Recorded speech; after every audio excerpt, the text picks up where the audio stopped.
Freytag's pyramid is one way for us to conceptualize stories and how they are laid out and how they are structured.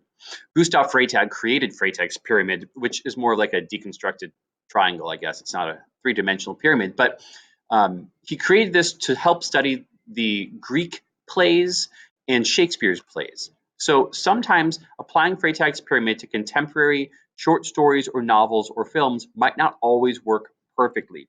However, most stories have these pieces to some extent or the other. So we begin with our exposition. This is the stuff that is introduced outside.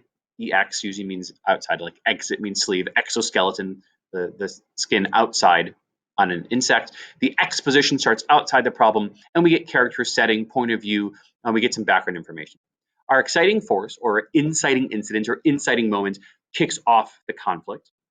We lead to the rising action where we might get new characters, we might go to new places, we might have smaller conflicts along the way, and the story starts complicating itself. It's building to a point, and it builds to our climax where the major forces are face to face.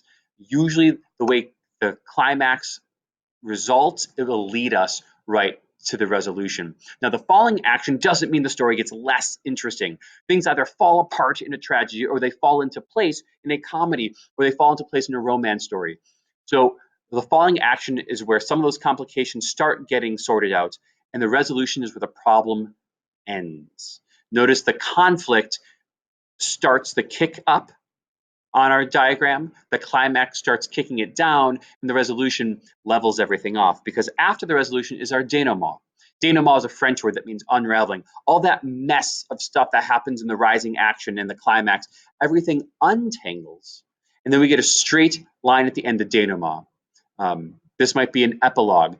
Usually by the time we get to the denouement, the theme or the message is very clear.